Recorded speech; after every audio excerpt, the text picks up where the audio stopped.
First ever factory outlet, Chandanagar, Mukunda Jewelers, opening soon. No making charges.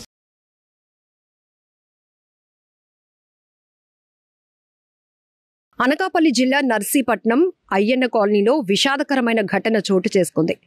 అమ్మవారి పండుగ ఉత్సవాల సందర్భంగా రాత్రి ఆ ఊర్లో వేసినటువంటి స్టేజ్ ప్రోగ్రాం దగ్గర ఇద్దరు యువకులు రుత్తుల ప్రసాద్, చిత్రాడ మహేష్, ఇద్దరు యువకుల మధ్య ముందు మాటలతో మొదలైనటువంటి ఘర్షణ ఆ తర్వాత ఒకరి ప్రాణం పోగొట్టే వరకు కూడా వెళ్ళింది. మరొకరు హంతకుడుగా మారినటువంటి సందర్భం కూడా చోటు చేసుకుంది.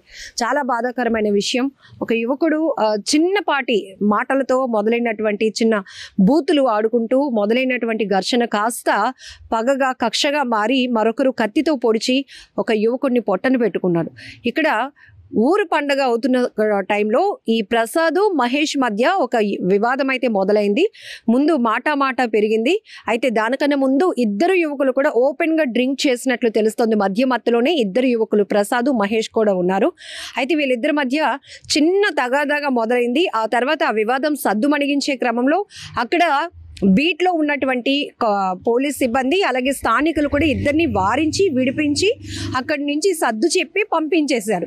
అయితే రాత్రి 1:30 ప్రాంతంలో ప్రసాద్ ఇంటికి వెళ్ళినటువంటి మహేష్ తనతో పాటు కత్తిని కూడా తీసుకువెళ్ళాడు. అక్కడ కూడా నువ్వెంతరా నేనెంత అన్నట్టు మళ్ళీ గొడవ మొదలైంది. ఆ గొడవ క్రమంలోనే కత్తి తీసుకెళ్ళినటువంటి మహేష్ ప్రసాద్ని పొడిచి చంపేశాడు. అయితే ఆ పక్కనే ఈ ప్రసాద్తో పాటు మరొక స్నేహితుడు సాయి కూడా ఉన్నాడు. తను కూడా విడిపించే క్రమంలో తనకు కూడా గాయాలైనటువంటి పరిస్థితి. ఆ వెంటనే ప్రసాద్ బంధువులు, ఫ్యామిలీ మెంబర్స్ అతన్ని స్థానికంగా ఉన్నటువంటి నర్సీపట్నం హాస్పిటల్కి 1:30 తర్వాత తీసుకెళ్తే అప్పటికే అతను చనిపోయినట్టు కూడా వైద్యులు ధృవీకరించారు. ఈ ఘటన చాలా బాధాకరమైన విషయం.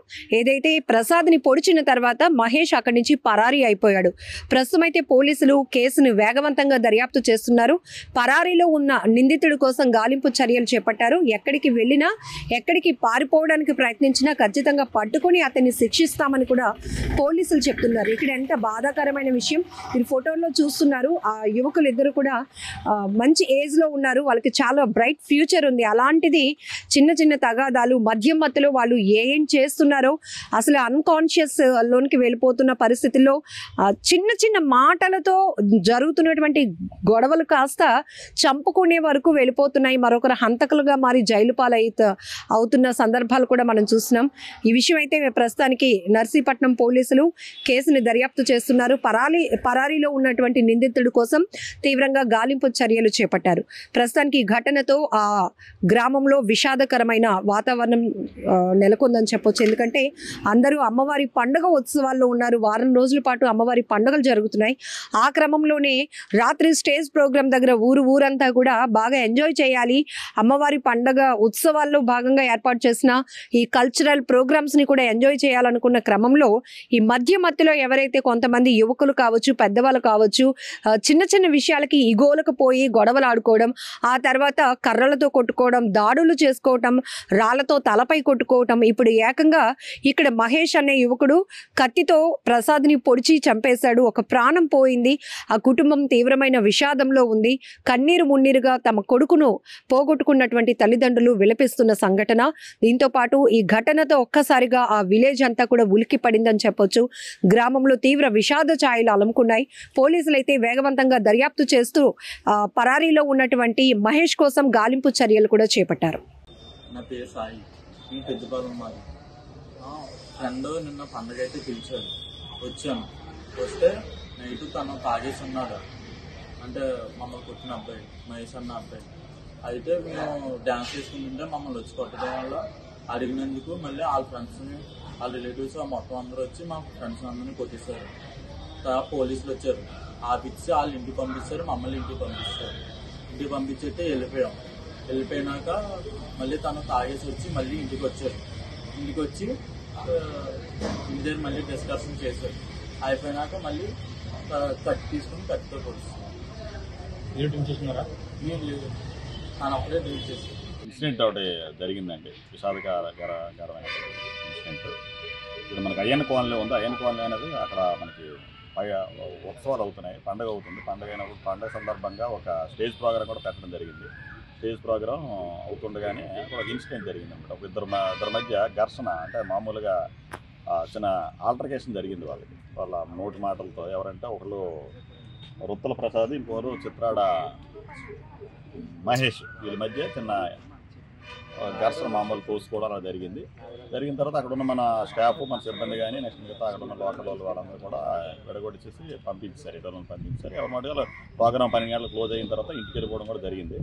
ఆ తర్వాత అరౌండ్ నైట్ 1:30 ఆ టైంలో ఎవరైతే ఈ మహేష్ ఉన్నాడో, మహేష్ వాళ్ళ ఇంటికి వెళ్ళాడు. ఎవరు ఇప్పుడు మన రుత్తల ప్రసాద్ వాళ్ళ ఇంటికి అయ్యన్న కాలనీలో ఉంటున్న వాళ్ళ బ్రదర్ ఇంటికి వెళ్తే అక్కడ పడుకున్నాడు.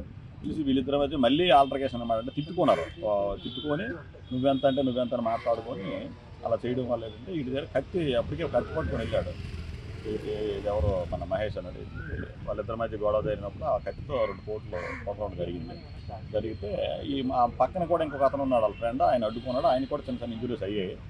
వెంటనే అక్కడ పారిపోయి అబ్స్కండ్ అయిపోయాడు మహేష్ అన్నాడు.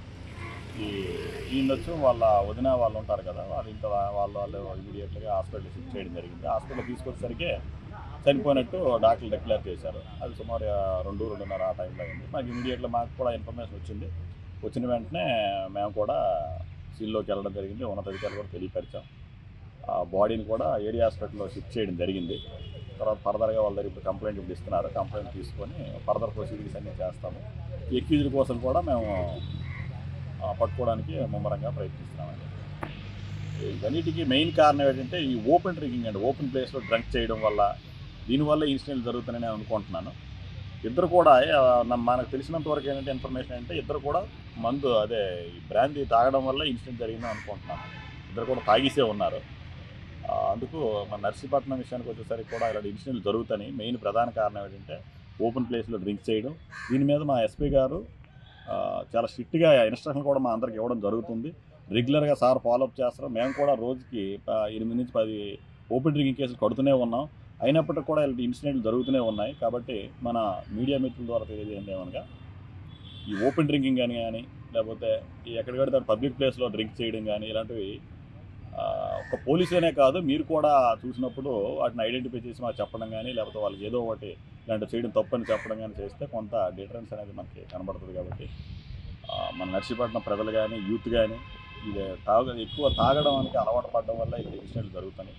అలాంటివి లేకుండా ముందు మేము కూడా ప్రయత్నం చేస్తాం. ఖచ్చితంగా దీని మీద మంచి టీములు ఫామ్ చేసి ఎక్కడ దొరికినా సరే తీసుకొస్తాం. దీనిపైన మాత్రం స్ట్రాంగ్గానే ఉంటాం. ఎందుకంటే మా ఎస్పీ గారు కూడా ఈ ఓపెనింగ్ ఈరోజు కూడా మళ్ళీ చెప్పడం జరిగింది. కాబట్టి ఈ ఓపెనింగ్ ఎక్కడైనా సరే చేస్తే ఖచ్చితంగా కఠినమైన చర్యలు అయితే ఉంటాయి. Thank you. నా పేరు సాయి, ఈ పెద్దపాలెం మాది. ఫ్రెండ్ నిన్న పండగ అయితే పిలిచాడు, వచ్చాను. వస్తే నైట్ తను తాగేసి ఉన్నాడు. అంటే మమ్మల్ని కొట్టిన అబ్బాయి, మహేష్ అన్న అబ్బాయి. అయితే మేము డ్యాన్స్ చేసుకుంటుంటే మమ్మల్ని వచ్చి కొట్టడం వల్ల అడిగినందుకు మళ్ళీ వాళ్ళ ఫ్రెండ్స్ని, వాళ్ళ రిలేటివ్స్ మొత్తం అందరూ వచ్చి మా ఫ్రెండ్స్ అందరినీ కొట్టేశారు. తర్వాత పోలీసులు వచ్చారు, ఆపిచ్చి వాళ్ళ ఇంటికి పంపిస్తారు, మమ్మల్ని ఇంటికి పంపిస్తారు. ఇంటికి పంపించేస్తే వెళ్ళిపోయినాక మళ్ళీ తను తాగేసి వచ్చి మళ్ళీ ఇంటికి వచ్చారు. ఇంటికి వచ్చి ఇంటి దగ్గర మళ్ళీ డిస్కషన్ చేశారు. అయిపోయినాక మళ్ళీ కత్తి తీసుకుని కత్తితో కొడుతున్నారు. మీరు డ్రింక్ చేస్తున్నారా? నేను లేదు, తను అప్పుడే డ్రింక్ చేశారు.